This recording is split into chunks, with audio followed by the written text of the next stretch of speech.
শ্রেষ্ঠ নেক কাজ ফরজ ইবাদত নামাজ। বলেন কি? ইসলামের দ্বিতীয় ভিত্তি কি? নামাজ। বলেন ইসলামের দ্বিতীয় ভিত্তি কি? এর মধ্যে সবচেয়ে বেশি যে নামাজটা আমরা পড়ি সেটা হলো ফজরের নামাজ। ফজর নামাজ না সবচেয়ে বেশি পড়ি কোনটা এলাকার? নাই ফজরই তো। ও আচ্ছা, মাগরিব, ঠিক আছে, যাও। আমি ভাবছি ফজর। রমজান মাসে ফজরের নামাজে মুসল্লি কম হয়েছে না বেশি হয়েছে? এই এলাকার মসজিদে রমজানে ফজরে মুসল্লি অন্য মাসের চেয়ে বেশি হয়েছে না কম হয়েছে? আজকের ফজর বা আগামীকালকের ফজরে এই এলাকার মুসল্লি গুলাই তো থাকবে নাকি অন্য কেউ আসবে? তাহলে আজকের ফজরে ওই মুসল্লিরা কোথায় গেল? নাকি রমজানের ফজরে বাঞ্ছারামপুর থেকে কেউ আসছিল? তাহলে এই এলাকার মুসল্লি রমজানে ফজর পড়তে মসজিদে গেছে, তাহলে আজকে ফজরে ওই মুসল্লি গুলা কোথায় ছিল? সূরা বাকারা 238 নম্বর আয়াতে আল্লাহ বলেন, হাফিজু আলাস সালাওয়াতি ওয়াস সালাতিল উসতা, তোমরা নামাজের প্রতি যত্নবান হও, বিশেষ করে মধ্যম নামাজ। নবীজি বলেন, আরাইতুম লাউ আন্না নাহরান বিবাবি আহাদিকুম ইয়াগতাসিলু ফীহি কুল্লা ইয়াউমিন 5 মাররাত হাল ইয়াবকা মিন দারনিহি শাই। তোমাদের কারো বাড়ির সামনে একটা পুকুর আছে, পাশে কি পুকুর আছে আপনাদের এলাকায়? নবী বলেন, তোমাদের কারো বাড়ির সামনে একটা পুকুর আছে, ওই পুকুরের মধ্যে ওই ব্যক্তি, মনে করেন ওনার বাড়ির সামনে একটা পুকুর, তিনি তার পুকুরে দৈনিক 5 বার গোসল করেন। কয়বার? একটা ব্যক্তি যদি তার পুকুরে দৈনিক 5 বার গোসল করে, নবী বলেন হাল ইয়াবকা মিন দারনিহি শাইউন, তার শরীরে কি কোনো নাপাক থাকবে? নবী বলেন ফাযালিকা মিসলু সালাওয়াতিল খামসি ইয়ামহুল্লাহু বিহিন্নাল খাতায়া, যেমনি ভাবে 5 বার গোসল করলে তার শরীরের মধ্যে কোনো ময়লা থাকে না, 5 ওয়াক্ত নামাজ যদি কোনো বান্দা আদায় করে, আল্লাহ পাক রব্বুল আলামিন তার এই গুনাহ নামক ময়লাগুলো দূর করে দেয়। 5 ওয়াক্ত নামাজ গুরুত্ব সহকারে আদায় করা। তাহলে তারা ক্ষতিগ্রস্ত না যারা ঈমান আনেছে, ঈমান আনার সাথে সাথে নেক আমল করছে। নেক আমলের মধ্যে শ্রেষ্ঠ নেক আমল ঈমান আনার পরপরই ফরজ ইবাদত নামাজ। এই নামাজের প্রতি গুরুত্ব দেওয়া। আল্লাহ তৌফিক দান করেন। নামাজের মধ্যে গুরুত্ব সবচেয়ে বেশি আমাদের বাংলাদেশি মুসলমানদের জন্য দেওয়া দরকার ফজরের নামাজ। কোন নামাজ? কারণ তুলনামূলক অন্য নামাজের চাইতে মুসল্লি সংখ্যা কম হয়। মুসলিম শরীফের বর্ণনা 1377 নম্বর হাদিস, মাদ্রাসা পাঠ্যপুস্তক অনুসারে, ক্বালা রাসূলুল্লাহ সাল্লাল্লাহু আলাইহি ওয়াসাল্লাম মান সাল্লাল ইশা ফি জামাআ ফাকান্নামা কামা নিসফাল লাইল। নবীজি বলেন, কেউ যদি এশার নামাজ জামাতে পড়ে, আজকে এশার নামাজ যারা যারা জামাতে পড়েছেন আপনারা, নবীজি বলেন এশার নামাজ জামাতে পড়া ঘুমায়া গেছে, বাস ঘুমায়া গেলেও আমার ওই উম্মতকে অর্ধেক রাত দাঁড়িয়ে দাঁড়িয়ে ইবাদত করলে যে সওয়াব, আমার উম্মত এশা জামাতে পড়ে ঘুমিয়ে যাওয়ার কারণে দাঁড়িয়ে দাঁড়িয়ে ইবাদত করলে অর্ধেক রাতের ইবাদতে যে সওয়াব পাওয়া যাবে, এই অর্ধ রাত ইবাদতের সওয়াব আল্লাহ তাকে দিয়ে দিবেন। সুবহানাল্লাহ। আপনি কিন্তু ঘুমায় রইছেন, এখন আপনি ঘুম থেকে উঠে কোন নামাজ? ফজর। ওমান সাল্লা সুবহা ফি জামাআ, এশার নামাজ জামাতে আদায় করার পর ঘুমিয়ে গেলেন, ঘুমের পর আপনি অর্ধরাত দাঁড়িয়ে থেকে নামাজ আদায় করার সওয়াব পান। পাওয়ার পর এবার ফজরের নামাজ আপনি আবার জামাতের সাথে পড়লেন। নবীজি বলেন, ফজরের নামাজ তুমি জামাতের সাথে পড়লা, ফাকান্নামা সাল্লা সুবহা ফাকান্নামা সাল্লাল লাইলা কুল্লাহ। আমার উম্মত যদি ফজরের নামাজ জামাতের সাথে আদায় করে, কেমন যেন সারা রাত নামাজ আদায় করলো, এই সওয়াব আল্লাহ তাকে দিয়ে দেয়। এশার নামাজ জামাতে পড়ে ঘুমিয়ে গেলেন, অর্ধেক রাত ইবাদতের সওয়াব। ফজরের নামাজ উইঠা জামাতের সাথে পড়লেন, দেখেন তাকায়া, এ হলো এশা জামাতে পড়লেন, এ হলো ফজর জামাতে পড়লেন। মাঝের সময়টা আপনি ঘুমিয়েছিলেন, নবী বলেন এশা জামাতে পড়লা, অর্ধেক রাত ইবাদতের সওয়াব, উইঠা ফজর জামাতে পড়লা, সারা রাত নামাজ পড়ার সওয়াব। আপনি সারা রাত নামাজ পড়ছেন না ঘুমাইছেন? কিন্তু আপনি সারা রাত নামাজের সওয়াব পাবেন। তিরমিজি শরীফের বর্ণনা 2164 নম্বর হাদিস, 2164 নম্বর হাদিস। এই হাদিসের মধ্যে রাসূলুল্লাহ সাল্লাল্লাহু আলাইহি সাল্লাম বলেন, ক্বালা রাসূলুল্লাহ সাল্লাল্লাহু আলাইহি ওয়াসাল্লাম মান সাল্লা সুবহা ফাহুয়া ফি জিম্মাতিল্লাহ। কোন ব্যক্তি যদি ফজরের নামাজ পড়ে, সে আল্লাহর নিয়ন্ত্রণে চলে যায়। আল্লাহর জিম্মায় চলে যায়। ফালা ইউতবিআন্নাকুমুল্লাহু বিশাইইম বিজিম্মাতিহি। রাসূলুল্লাহ সাল্লাল্লাহু আলাইহি সাল্লাম বলেন, তোমাদেরকে যেন আল্লাহ কিয়ামতের ময়দানে তার জিম্মার ব্যাপারে কোনো প্রশ্ন না করে। এর মানে কোন বান্দা ফজর পড়লো আর তার উপর তুমি অত্যাচার করলা, তারে গালি দিলা, তো কিয়ামতের মাঠে কিন্তু আল্লাহর সামনে দাঁড়াতে হবে। আল্লাহ বলবে, আরে আমার বান্দা ফজর পড়ছে, তুমি কিভাবে তারে গালি দিলে? ফজর যে পড়ছে তার ব্যাপারে তোমাদেরকে যেন আল্লাহ পাকড়াও না করে কিয়ামতের মাঠে। আবু দাউদ শরীফের বর্ণনা 561 নম্বর হাদিস। ক্বালা রাসূলুল্লাহ সাল্লাল্লাহু আলাইহি ওয়াসাল্লাম, আল্লাহ নবী বলেন, বাশশিরিল মাশাঈনা ফিজ যুলামি ইলাল মাসাজিদ বিন-নূরিত তাম্মি ইয়াউমাল কিয়ামাহ। যারা অন্ধকারে হেঁটে হেঁটে মসজিদে যায়, নবী বলেন তাদেরকে কিয়ামতের ময়দানে পরিপূর্ণ নূরের সুসংবাদ শোনায়। আপনি অন্ধকারে হেঁটে মসজিদে গেলেন, রাসূল বলেন তাকে কিয়ামতের ময়দানে পরিপূর্ণ নূরের সুসংবাদ জানাও।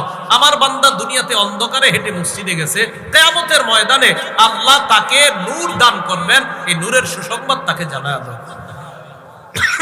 28 নম্বর পারা, শেষ পৃষ্ঠা, সূরা তাহরিমে আল্লাহ বলেন, নূরুহুম ইয়াসআ বাইনা আইদিহিম ওয়া বিআইমানিহিম।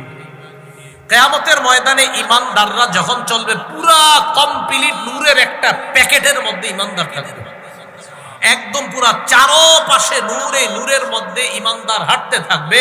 মুনাফিকরা বলবে, উনজুরুনা নাকতাবিস মিন নূরিকুম, ও ঈমানদাররা একটু থামো না, তোমাদের কাছ থেকে আমরা একটু নূর নেই, আমরাও একটু নূর নেই। তাইলারজিউ ওয়ারাআকুম, বলা হবে যাও পিছনে যাও, এখানে থাকো না, যাও এখান থেকে যাও। তাহলে ঈমানদাররা নূরের মধ্যে থাকবে, বেঈমানরা তাদের থেকে নূর নিতে চাইবে।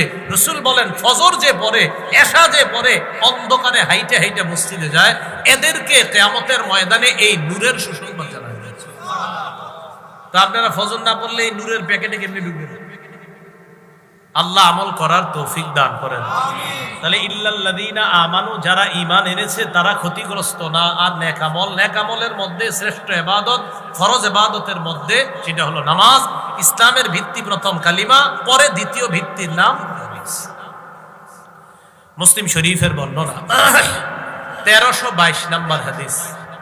মাদ্রাসা পাঠ্যপুস্তক অনুসারে ক্বালা রাসূলুল্লাহ সাল্লাল্লাহু আলাইহি ওয়াসাল্লাম, আপনারা আমরা আমাদের নামগুলা আগামীকাল সকালেই আল্লাহর দরবারে উচ্চারিত হোক, প্রত্যেক দিন আল্লাহর কাছে আমার আপনার নাম আলোচিত হোক, এটা সবাই চাই আমরা। একদম সুযোগ, সুবর্ণ সুযোগ, প্রতিদিন আমার আপনার ব্যাপারে ফেরেশতাদের সাথে আল্লাহর কথোপকথন হোক, প্রতিদিন। এবার হাদিস শুনুন। ক্বালা রাসূলুল্লাহ সাল্লাল্লাহু আলাইহি ওয়াসাল্লাম, ইয়াতাআকাবুনা ফীকুম মালাইকাতুন বিল-লাইলি ওয়া মালাইকাতুন বিন-নাহার। রাসূলুল্লাহ সাল্লাল্লাহু আলাইহি সাল্লাম বলেন, তোমাদের কাছে পালা বদল করে দিনের ফেরেশতারাও আসে, রাতের ফেরেশতারা আসে। একবার দিনের ফেরেশতারা আসে, একবার রাতের ফেরেশতারা। একটু ভাবেন তো, আল্লাহু আকবার, প্রতিদিন দুই দল ফেরেশতা আমাদের নিরাপত্তায় চলে আসে, একদল দিনের, একদল রাতের। এখন রাতের ফেরেশতা আর দিনের ফেরেশতা পালা বদল করে আসে। সুম্মা ইয়ারজুল্লাযীনা বাতু ফীকুম, আজকে রাতে যে ফেরেশতারা, এই যে এখনো কিন্তু ফেরেশতারা আছে, এই ফেরেশতারা যখন আগামীকাল সকালবেলা আল্লাহর কাছে যাবে, যাওয়ার পর ফায়াসআলুহুম ওয়া হুয়া আলামু বিহিম, আল্লাহ আমাদের ব্যাপারে ফেরেশতাদেরকে প্রশ্ন করবেন, আমাদের ব্যাপারে আল্লাহ জানেন। এরপরে আল্লাহ ফেরেশতাদেরকে বলবেন, কাইফা তারাকতুম ইবাদি, আমার বান্দাদের কাছে তোমরা গেলা, আমার বান্দাদেরকে কোন অবস্থায় তোমরা রেখে আসলা? ফেরেশতারা জবাব দিবে, আল্লাহ আপনার এক আজীব বান্দা, তারা আতাইনাহুম ওয়া হুম ইউসাল্লুনা তারাকনাহুম ইউসাল্লুন, আল্লাহ তাদের কাছে যখন গিয়েছিলাম আসরের সময় গিয়া দেখি নামাজের মধ্যে, আর এখন তাদেরকে রেখে আসলাম ফজরের নামাজে। আল্লাহ গেছি যখন দেখি আসর পড়ে, আল্লাহ এখন আসছি এগুলা দেখি নামাজ পড়ে। মাবুদ কি আজীব বান্দা আপনার, গেলাম যখন তখনও দেখি নামাজে, মাবুদ আসলাম যখন তখনও দেখি নামাজ। আমার আপনার কথা আল্লাহর দরবারে আলোচিত হবে। আগামীকাল ফজর পড়বেন, ঠিক আপনি ফজর পড়ার পর নিশ্চিত থাকবেন যে আপনার কথা ফেরেশতারা আল্লাহর কাছে বলছে, আল্লাহ আপনার এই বান্দাটা এর যখন রেখে আসছি ফজর পড়তেছিল, আর যখন তার কাছে গেছি তখন আসর পড়তেছিল। তো পড়েন না। তাহলে ফজরের নামাজ দিয়ে দিন শুরু করবো ইনশাআল্লাহ, ঠিক আছে না? ইনশাআল্লাহ ফজরের নামাজ দিয়ে দিন শুরু, হাতে পায়ে ধরে বলি নামাজ ছেড়ে দিয়েন না। আমাদের ইমানদার, আমরা যারা মুমিন, আমরা যারা মুসলমান, আমাদের তো এটা একটা গর্বের বিষয় যে আমরা আমাদের রবকে কত সুন্দর করে পবিত্র অবস্থায় প্রতিদিন স্মরণ করি। আর মুসলমানদের এটা গৌরবের বিষয় যে আমরা আমাদের দিন শুরু করি আমাদের রবের ইবাদত দিয়ে। এর চেয়ে আর কি? আল্লাহ আমাদের সকলকে ফজর দিয়ে দিন শুরু করার তৌফিক দান করেন। বুখারী শরীফের বর্ণনা 557 নম্বর হাদিস, রাসূলুল্লাহ সাল্লাল্লাহু আলাইহি ওয়াসাল্লাম ইরশাদ করেন, লাইয়ালি জান্নার আহাদুন সাল্লা ক্বাবলা তুলুইশ শামসি ওয়া ক্বাবলা গুরুবিহা। নবীজি বলেন সূর্য ওঠার আগে এবং সূর্য ডুবার আগে, আলেম ছাড়া অন্যদের একজন বলবেন, আলেম ছাড়া অন্যদের থেকে একজন বলবেন, দেখি সবাই চুপ, রেডি হন। সূর্য উঠার আগে এবং সূর্য ডুবার আগে, খুব দ্রুত বলবেন কোন দুই নামাজ? আবার বলছি, সূর্য উঠার আগে সূর্য ডুবার আগে, জোরে বলবেন একজন, কোন দুই নামাজ? হ্যাঁ, একজন বলেন, একজন। ফজর এবং মাগরিব কি সূর্য ডুবার আগে? ফজর এবং আবার তাহলে এবার সবাই বলবেন, বলেন সূর্য উঠার আগে আর সূর্য ডুবার আগে দুই নামাজ। ফজর আর সূর্য উঠার আগে ফজর, সূর্য ডুবার আগে আসর। নবী বলেন সূর্য উঠার আগে আর সূর্য ডুবার আগে তথা ফজর এবং আসরের নামাজ যারা পড়বে, লাইয়ালি জান্নার, সে কিছুতেই জাহান্নামে প্রবেশ করবে না। মানে অন্যগুলো ছেড়ে দিবেন। এই দুই নামাজ মানুষ অলসতা বেশি করে, তাই রাসূল এই দুই নামাজের গুরুত্ব দিয়েছে। তাহলে ফজরের নামাজ দিয়ে আপনার দিন শুরু করা। আর মনে রাখবেন, আপনাদের এলাকার যে ব্যক্তি ফজর পড়ে ফেলছে, আপনি খোঁজ নিয়ে দেখবেন যাদের নিয়মিত ফজর পড়ার অভ্যাস, আল্লাহর রহমতে তারা বাকি চার ওয়াক্ত তাদের জন্য কষ্টই হয় না, ঠিক না? রাসূলুল্লাহ সাল্লাল্লাহু আলাইহি সাল্লাম, সহিহ বুখারীর বর্ণনা, ক্বালা রাসূলুল্লাহ সাল্লাল্লাহু আলাইহি ওয়াসাল্লাম, মান সাল্লাল বারদাইন দাখালাল জান্নাহ। আল্লাহ নবী বলেন দুই শীতল নামাজ যে পড়ে, একটা হলো ফজরের নামাজ আর একটা আসরের নামাজ। দুই শীতল নামাজ মানে ফজরের সময় আবহাওয়াটা একটু ঠান্ডা থাকে, আসরের সময় আবহাওয়া ঠান্ডা থাকে। নবী বলেন এই দুই শীতল নামাজ যে পড়ে, দাখালাল জান্নাহ, সে জান্নাতে প্রবেশ করবে। এর মানে আমার কোন উম্মত যদি এই দুই উক্ত পড়তে পারে, অন্যগুলো এমনি পড়বে। কারণ আসরের সময় একদল বাজারে যায়, আরেক দল মাঠে খেলতে যায়, আরেক দল জোহর করে যে খায় এমন ঘুম দেয় আর ওঠে না।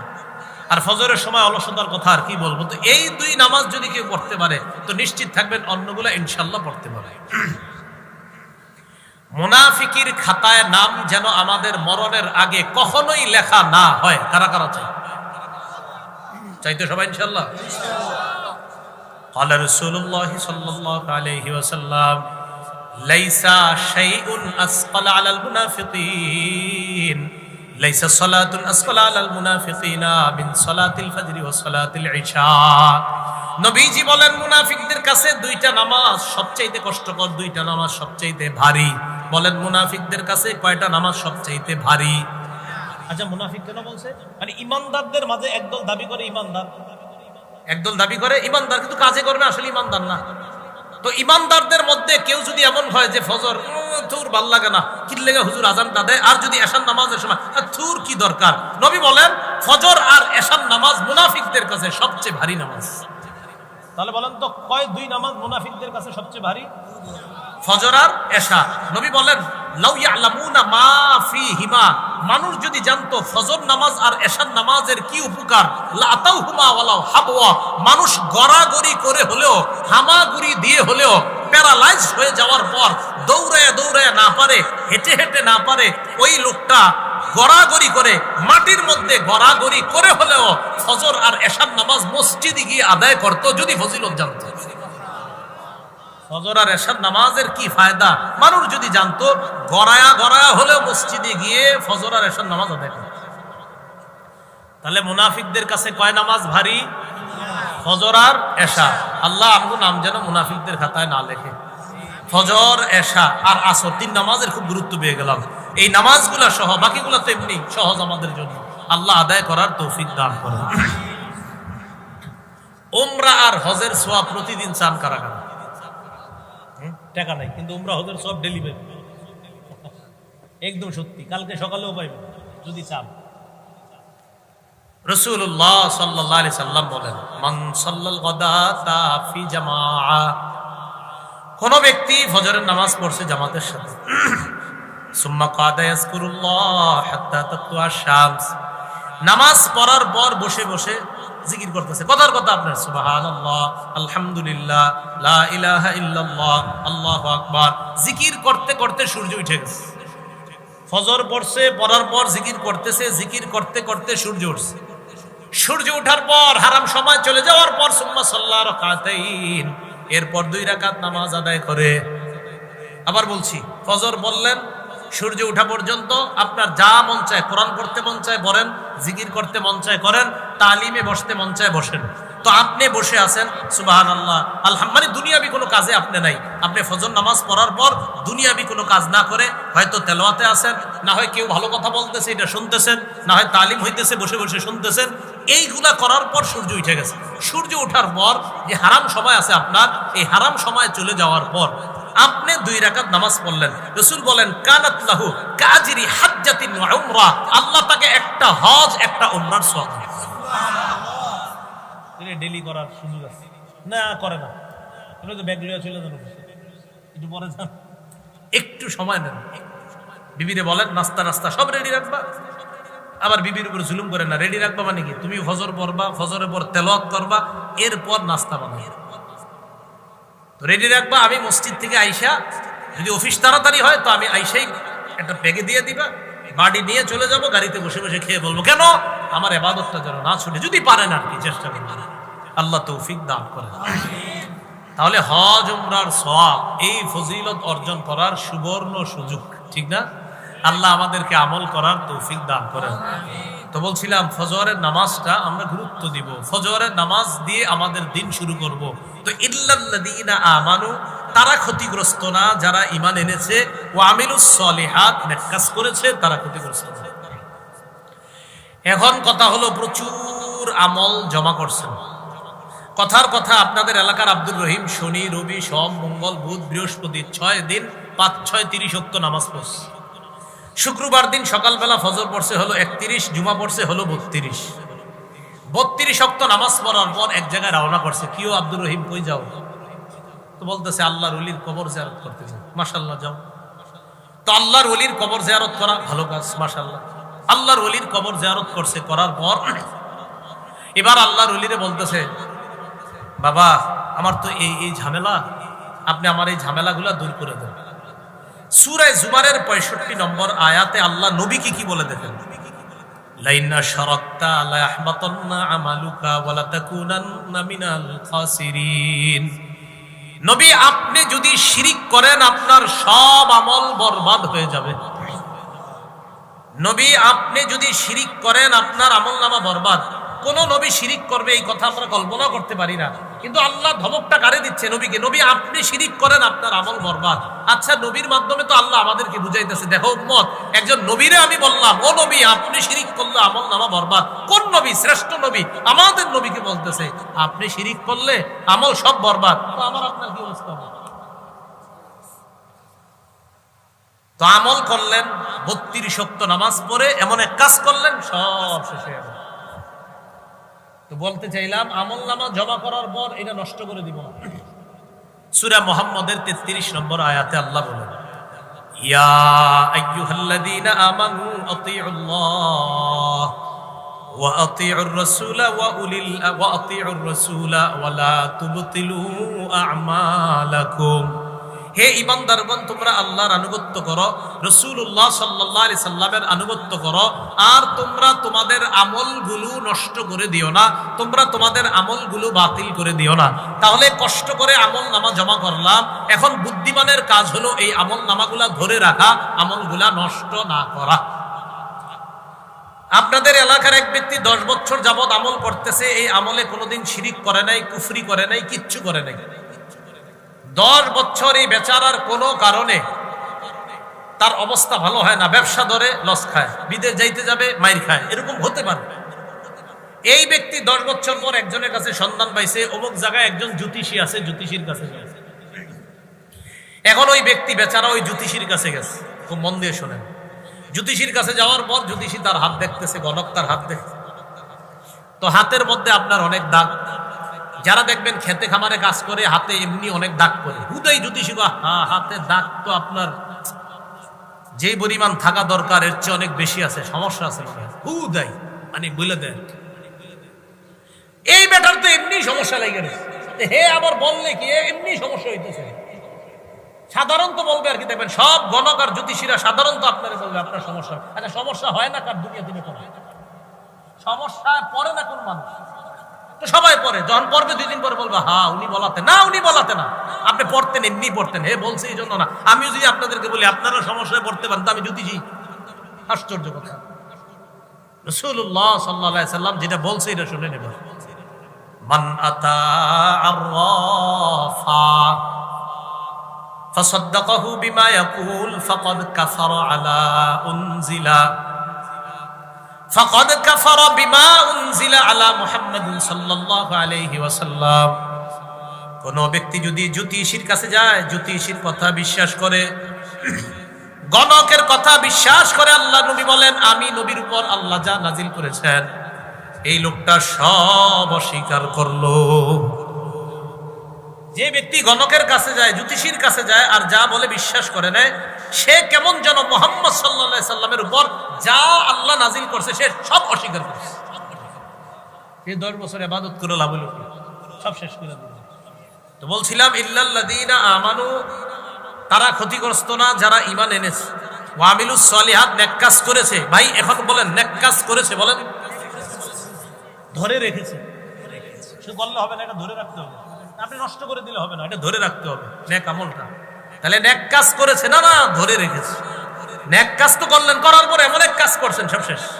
তাহলে নেক কাজ করার পর এটার উপর অটল থাকা আল্লাহ তৌফিক দান করেন। আমিন। এজন্য আল্লাহর কাছে বেশি দোয়া করবেন, আল্লাহ আমি যে নেক কাজগুলা করি আপনি কবুল করেন, আর আমার এই নেক কাজগুলোর মধ্যে যেন কোনো কুফর শিরিক না ঢুকে, আল্লাহ আপনি আমাকে হেফাজত করেন। এই দোয়া আল্লাহর কাছে করেন। একজন নারী সুতা পাকাইছে, কষ্ট করে সুতা এইভাবে পাকাইতে পাকাইতে মাগরিবের সময় গিয়ে মোটা একটা রশি, মাগরিব পর্যন্ত এই রশি বানানোর পর মাগরিবের নামাজ পড়া আপনি বাসা গেছেন, মসজিদ থেকে গিয়ে দেখেন সব টুকরা টুকরা করে ফেলছে। তো সারাদিন রশি দিয়ে পাকাইলো, এটা লাভ হইল কি? কষ্ট করে যে রশি দিয়া এইভাবে সুতা পাকায়া মোটা রশি বানাইলো, মাগরিবের পরে সব ছিঁড়ে ফেললো, রশি বানায়া কোনো লাভ হইছে? আপনারা ভাবছেন একটা গল্প বলছি? না, এই কথা আল্লাহ কোরআনে বলছে, এক নারীর কথা। সূরা নাহালের 92 নম্বর আয়াতে আল্লাহ বলেন, ওয়ালা তাকুনু কাল্লাতী নাকাদাত ওয়াজলাহা মিন বাদি কুওয়াতিন আনকাসা। আল্লাহ বলেন তোমরা ওই নারীর মতো হয়ো না যেই নারী পাকানো সুতা শক্তভাবে পাকানোর পর এটা আবার টুকরা টুকরা করে ফেলে, তোমরা তার মতো হয়ো না। মানে কষ্ট করে আমল নামা জমা করলা, আবার একটা শিরিকের মাধ্যমে সব শেষ করে দিলা, এমন তোমরা হবা না। ওই নারীর মতো হয়ো না যেই নারী কষ্ট করে সুতা দিয়ে রশি পাকাইলো, এরপর টুকরা টুকরা করে ছিঁড়ে ফেললো, তোমরা ওই নারীর মতো হয়ো না। মানে আমার বান্দা আমল নামা যা জমা করো এটা ধরে রাখো। ভাই কথাগুলা কি বুঝে আসছে? তাহলে তারা ক্ষতিগ্রস্ত না যারা ঈমান এনেছে, নেক আমল করেছে। নেক আমলের মধ্যে শ্রেষ্ঠ ফরজ ইবাদত হলো নামাজ পড়া। আবার এই নামাজ পড়ার পর যখন আমল নামা জমা করলাম, এই আমল নামাগুলাকে ধরে রাখা আল্লাহ তৌফিক দান করেন। আমিন। আসেন এবার ওই অংশে, হাফিজু আলাস সালাওয়াত, নামাজের প্রতি যত্নবান হও, বিশেষ করে মধ্যম নামাজ। এই মধ্যম নামাজ দ্বারা আবার কি উদ্দেশ্য?